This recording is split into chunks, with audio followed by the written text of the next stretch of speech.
The Institute for Justice. The National Law Firm for Liberty. Hello, and welcome to Short Circuit, your podcast on the federal courts of appeals. I'm your host, Anthony Sanders, director of the Center for Judicial Engagement at the Institute for Justice. We're recording this on Groundhog's Day, February 2nd, 2022. And we are very pleased to have a special guest with us today. Joining us is Alexandra Tseitlin. She is an attorney in New York City. She has over 20 years of experience in criminal defense and immigration law. Before that, she worked for the Legal Aid Society's Criminal Defense Division, and she's a graduate of Cardozo School of Law. She recently won a victory at the Third Circuit for a client who was trying to establish his United States citizenship. When I read this, I was very struck by how awful the government behaved. And of course, we love to talk about that on Short Circuit. So I reached out to her and she graciously accepted our offer to talk about that case. So Alexandra, thank you so much for joining us. Thank you. Also joining us today and also making her first appearance on Short Circuit is Tori Clark. She is a Law and Liberty Fellow with the Institute for Justice in our Texas office. She clerked on the Third Circuit and is a graduate of the Texas School of Law in Austin. And she's going to be talking about a Fourth Circuit en banc case, and that's the correct pronunciation, as you know from the last couple episodes, that is about sentencing issues. So, Tori, welcome to Short Circuit. Thanks for having me. Great. And we will get to Alexandra's case in just a moment. But first, what many of you are waiting for is we had a selection process. I wouldn't really call it a competition, but a selection process the last few weeks to try to find out the most beautiful courtroom in the federal courts of appeals. A lot of you wrote in with your suggestions. We heard on Twitter from many of you. A lot of Ninth Circuit fans. The courthouse, the Pioneer Courthouse in Portland, the courtroom there got a big hand of applause. Also, a round of applause. Also, the San Francisco courthouse, courtroom 1. The Pasadena courthouse, a lot of Ninth Circuit fans. But unfortunately, that wasn't where we ended up. We had a committee of 5 experts. Actually, we really have no expertise in this area at all. But we selected instead the 10th Circuit's library courtroom at the Byron White Courthouse in Denver. It's a beautiful courtroom with a library of law books. I think some of us were just suckers for the books on the shelves, and so that is a selection. Now, I should say there was a very strong dissent from 2 of the members of the panel for the en banc courtroom of the 5th Circuit from the John Minor Wisdom Courthouse in New Orleans. I think a lot of that is due to the understanding of what John Minor Wisdom did on the Fifth Circuit and his influence on civil rights law. So we get that. We get that the courtroom is a great courtroom. A lot of Fifth Circuit clerks were very adamant about that, in fact. But the deck was not stacked with Fifth Circuit clerks, and so it went to the 10th Circuit. So thanks all of you for joining in, either writing into us or on Twitter. It's been fun to learn a bit about the courtrooms of the federal courts of appeals. But Alexandra, we want to hear a little bit about the Third Circuit and what happened to your client there. First, I should ask, given the last couple of years, you probably argued this virtually. Is that right? Yes, we did. Well, Tori clerked on the Third Circuit. Maybe we'll hear a little bit about her the courthouse she clerked in a little bit, although that was also during COVID. But Alexandra, tell us about your case and your clients. So this is a life-changing decision for my client, Mr. Jafal. He came to the United States with his family as a lawful permanent resident when he was 11 years old. All his family resides in the United States, and he was facing deportation to Jordan if he was not declared a citizen.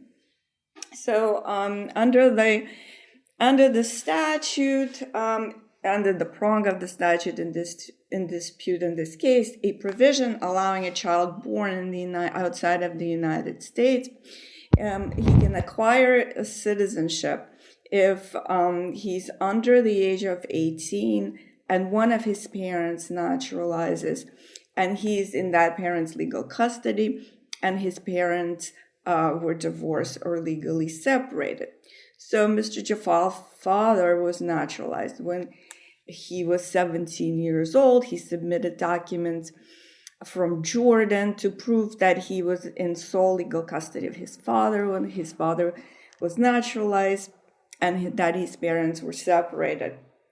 And the government moved for a summary judgment, and the district court granted it. It ruled that the Jordanian divorce is not entitled to be recognized under the Third Circuit law, citing another case, Perrin v. Perrin, not a naturalization or immigration case, and finding that divorce or separation proceedings must be bilateral to be recognized, meaning that both parents have to be in person or appear through counsel.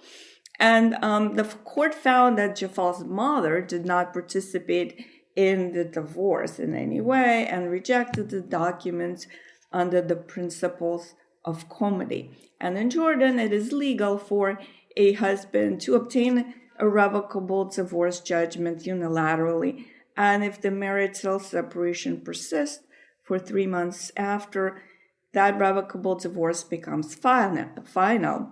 The court also held that the Jordanian divorce was not issued by a court of competent jurisdiction. In the U.S., the jurisdiction is based on domicile, and he found that Jafal's parents were domiciled in Ohio. Mr. Jafal filed a motion to re-argue and was denied. And he appealed to the Third Circuit, and the Third Circuit Court of Appeals concluded that both conclusions in the district court were made in error and reversed the judgment, and they remanded it with instructions to issue a judgment to declare Mr. Jafal to be a national of the United States. So the court rejected the principles of comity and said that they're not applicable in this case because government is not challenging the validity of the Jordanian divorce decree. And the court concluded that the concepts of comity are not applicable because the Congress determined public policy in a derivative naturalization context, and it is to be based on naturalization of a custodial parent. So analyzing the legal separation prong of 1432(3) under Morgan and Spichan, two leading cases, the court found that under that section, the inquiry is limited to whether valid divorce or legal separation exists under the law of the state or foreign nation. So generally, a foreign decree is required, but some jurisdiction might consider parties legally separated without any governmental imprimatur. The court should not impose, it ruled, any requirements in addition to those under the state or foreign law. So, for example, in Spichan, the Peruvian code was analyzed, and there a union ends by death, absence, mutual agreement, or unilateral decision. And the Spichan parents did not present a document, just an affidavit, and that was accepted. And in that case, the court envisioned some jurisdictions that would consider parties legally separated if they lived separately for a period of some time without a government imprimatur. And it found that Mr. Jafal's case was such a jurisdiction. So it was a groundbreaking case in that way. The court also ruled that the Jordanian court had authority to alter Jafal's parents' marriage because both parents' both marital country and the state where father lived at naturalization could exercise authority over the marriage for the purposes of 1432A.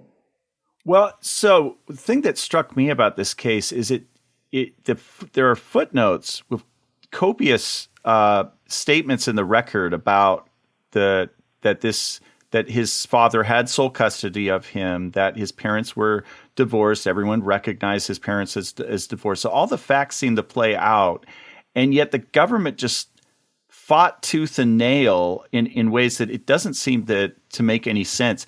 Is this a normal behavior in the part of the immigration authorities? Do you find, and for some reason there was a technicality they wanted to hang their hat on, or was this an unusually hard slog for this man, given the somewhat unusual family background that he has?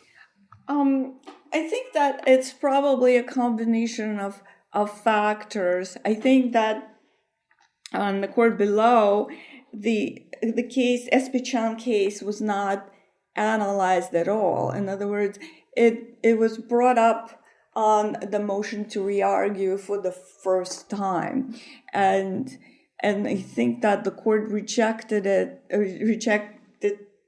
at that point, rejected to accept the motion to re-argue or reopen at that time, because it claimed that the case was not analyzed in the process of the summary judgment. So I represented Mr. Jafal at that stage, and I think had the case been argued, it would have turned out a little bit differently. Gotcha. And Tori, you spent some time at the Third Circuit. What was your reaction? Yeah, there were a few things that struck me from here, but it's sort of my main question for Alexandra. Do you think that at least some of the government's pushback here was just sort of based on perceived unfairness in the Jordanian divorce process or in the custody agreement? Or sort of like the underlying facts as opposed to the law? Or do you think that the government was really worried about shaping the law here too? I think that the government was worried about shaping the law because in Espichan, the court was poised to take the next step, right? To expand its ruling. And this case was presented such opportunity for the court. So the government was concerned, I think, about that expansion of this case, Espichan. And then I also had a question about, at one point the court says that the government was relying on principles of comity to argue that it should win. But maybe this is my just incomplete understanding of that doctrine, but doesn't comity mean that you're recognizing the other jurisdiction's power? So how was the government using those kind of doctrines to support its position? Yes, but there is public policy argument that is that they were advancing and saying that we do recognize foreign jurisdictions' judgment, but we also have a public policy concern because if this is a unilateral decision and the wife had no part in it, then we're, as a matter of public policy, we will reject it. And that's one thing I was a little struck by is that, of course, if you get divorced, say in the United States, that generally you need both parties involved, but there is such a thing as, say, a default where you don't have a spouse who responds, and so the court is able to take it into their own hands and to end the marriage. So it's not like it's completely unheard of to have a divorce that looks a little bit like this, and there are family laws all over the world that are in all different ways, and usually we just take them as they come because that's comity. So I thought that and this was by no means something sinister. It seemed in family law, it seemed like from the facts they had, this is the couple that in most countries these days would be getting divorced. There wasn't anything nefarious at least on the face of it about it. So the fact that the government did fight for this did strike me as very unfair, especially this man who's been here, 40 years now? And And he's living as an American and has been here since he was a minor. So I was glad that the court seemed to get that when all was said and done. The court was terrific. It was so much fun to argue this case before this panel. They were great. And you were right. You're correct about the principles of comity. There is a default provision. They were concerned about, I think, notice, that she didn't have notice of this process, but she did. It was apparent from the judgment itself that the court notified her. But the Court of Appeals dispensed with this whole notion of comity. They said it doesn't apply in this case because the Congress already provided for public policy, and the public policy is derived from the statute. And that statute says that, if your father is naturalized, and that's unilateral, right? Your father is naturalized, and you're in his custody, and your parents are separated or divorced, you get to be a citizen. So the principles of comity apply to in divorce proceedings, but not in naturalization proceedings. Well, we're very glad that you were able to straighten this out at the Third Circuit, and it's great to have you come on and talk about this story.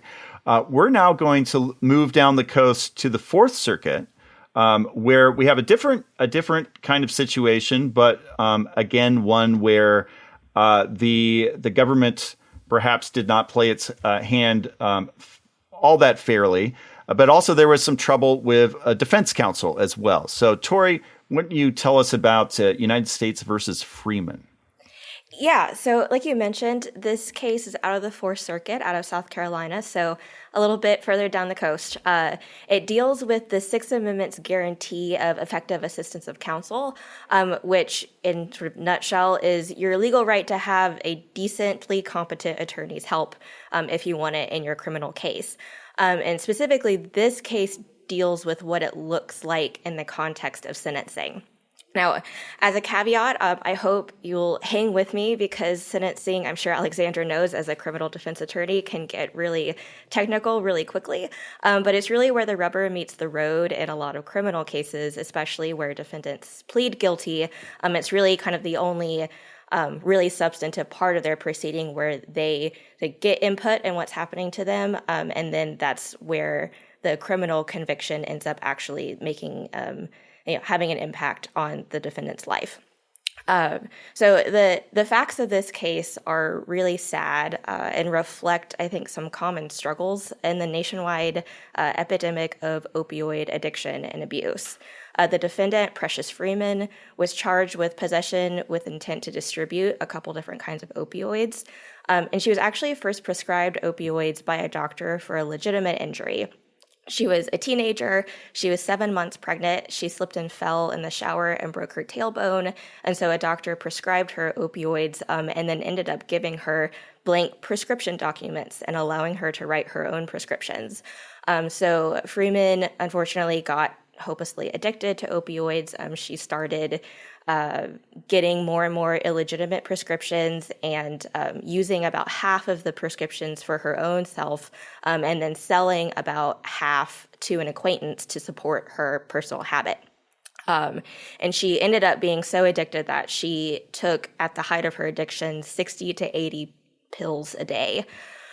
So out of all of this very sad situation, in 2017, Freeman pled guilty to federal drug charges, and there was no plea agreement between her and the government about what her sentence should be, so it just went before the judge for sentencing. As some background, generally at federal sentencings, what happens is the government uses the federal sentencing guidelines to calculate what it thinks the defendant's sentence should be. And it's based on a bunch of different factors, and the guideline calculation produces a range of, X number of months to Y number of months that the government then gives to the judge and says, we recommend that the defendant's sentence be somewhere in here. And then the defendant has the opportunity to object to that guidelines range calculation if they want to. So here, Freeman's attorney initially objected to the government's calculations, and had the court accepted those objections, that might have brought Freeman's sentence down by nearly a decade. So, a really significant chunk of time. But then, sort of inexplicably, Freeman's attorney withdrew his objections. And said, quote, "None of those objections reduce the number that is relevant to this court," which is just factually untrue, right? Like it could have taken nearly a decade off of her sentence. And when Freeman sort of objected to this withdrawal, her attorney allegedly told her that they needed to withdraw because they didn't want to create a quote unquote hostile environment in the courtroom at sentencing. So after that situation, the federal trial judge ended up sentencing Freeman to 210 months, which is 17 years and some change in prison. So on appeal, Freeman argued that her defense counsel was unconstitutionally deficient, and the Fourth Circuit, sitting en banc, so the entire circuit court, actually agreed with her. And generally speaking, it's really hard to win on ineffective assistance of counsel claims because the defendant has to prove, among other things, that the defect in the lawyer's work prejudiced the defendant. So at the guilt-innocence phase of proceedings, this is really difficult because the defendant has to prove that, but for the lawyer's shoddy work, the jury wouldn't have voted to convict. So that's a really high bar. But in sentencing, several circuits, including the Fourth Circuit, have taken a more lenient approach. And they've basically said that if a defense counsel's error in sentencing causes a district court to miscalculate the federal guidelines range for that defendant, then that's a Sixth Amendment violation.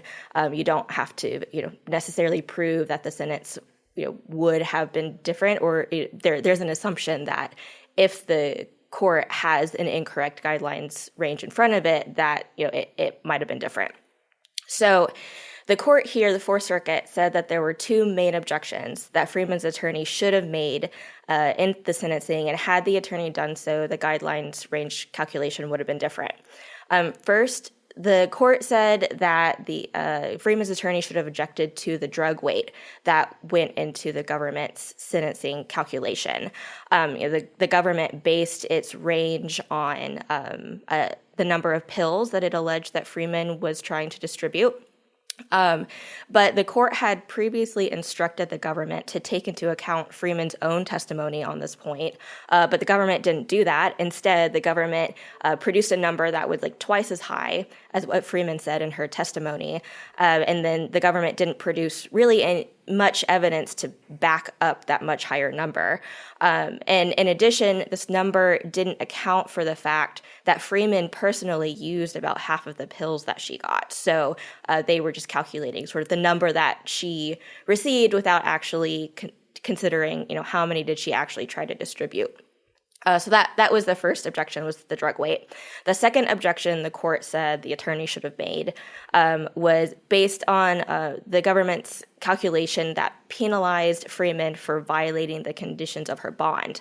She was out on bond before sentencing, and she had left South Carolina and moved to North Carolina without anyone's permission, which was a violation of her bond. But there was some really strong evidence in the record that the reason Freeman did this was because she and her children were evicted from their home in South Carolina, and they didn't have anywhere to go. So they moved back to North Carolina to Freeman's hometown, which was only about 40 miles away. And in that time, Freeman didn't miss any court dates. She attempted to contact her probation officer about the move. So, she really wasn't trying to obstruct justice, which is, what the government was trying to say that she did, and increase her sentence based on that. So those are the two things the court said, the attorney should have made these objections. And counsel showed other signs of being unreasonably bad. Like, for instance, in a filing with the court after the sentencing, counsel relied on a rule of civil procedure in the case, which just completely did not apply because this is a criminal case rather than a civil case. That's literally, your first day of law school. So counsel was bad, and sort of on its face, it's just, this is a tale of, unfortunately, a bad apple defense counsel with their client. But I think this particular case is significant in a couple of ways. First, I think it's a good example of constitutional guarantees working and having teeth. This attorney really didn't seem to give their client a fair shake in the sentencing proceeding. That might have cost Freeman nearly a decade of her life, potentially. So that's a good thing. I know we talk in Short Circuit probably a lot in IJ's work about, where we could do better with the Constitution, and not that this part of the law is perfect, but we really see it sort of having some teeth here. And second, I think this case shows a willingness on the part of the Fourth Circuit to really genuinely scrutinize the kind of representation that defendants are getting in the sentencing context. The court didn't say that Freeman definitely would have won on either objection, but the court just thought it was enough to say that Freeman had a strong argument on those points. And so the court should have been able to consider those arguments. So I thought that was significant as well. And I will note that there was a dissent in this case, which was joined by several members of the en banc court. But even the dissent didn't really disagree about whether the attorney's performance was deficient or not. The dissent actually expressed concerns about the attorney's performance, but wanted to have some more proceedings to just gather more evidence before the court made its final decision. Alexandra, you actually practice criminal law, unlike us at IJ, who nevertheless like talking about it. What was your reaction to the court's ruling? Well, I was very pleased with the court ruling. It was very inspiring. What really struck me is that the court found that they didn't really have to look for prejudice. The prejudice was already established, and that it was striking also why the lawyer who knew what the deficiencies were, and who knew that he knew how to make these objections, right? He understood it, and then he inexplicably decided not to pursue these very favorable points for his client. And also, I think in light of the fact that the judge did sentence Ms. Freeman on the lower end of the guidelines, she would have been susceptible to doing the same thing if the guidelines were brought down. What do you think goes through? I mean, it could be this just woeful incompetence, but what do you think was going through the criminal defense attorney's mind in just giving up on these objections? Was it just totally misunderstanding how the process works, or is there maybe something else going on there? Well, it sounded like he was pursuing this alternative programming situation where he thought maybe if he gives up those arguments, somehow the client would be in better position to get this programming option. I'm not sure. Yeah, and there actually was some evidence in the record, the attorney did pursue this alternative drug program, but the attorney didn't really know what was required for it. There are emails where the attorney says, I don't really know or understand what needs to happen here, and doesn't seem like the attorney really did much outside research, at least from what we can tell on that either. So, they chose to put all of their eggs in that basket and then not really pay attention to that basket either. So, well, if you want to know how not to defend a client who was facing many, many years in prison, we encourage you to read this case, and maybe you'll do better from it if you're a practitioner. Well, I'd like to thank our guests so much for coming on. Alexandra, best of luck in your practice in New York City, and it was great to talk to you. Thank you. I really enjoyed it. And Tori, thank you for coming on Short Circuit. We'll see you again sometime from the great state of Texas. In the meantime, here in Minnesota, where it is a little colder than it is in Texas and even New York City, -2 this morning when I was dropping the kids off, I would like to ask all of you to get engaged.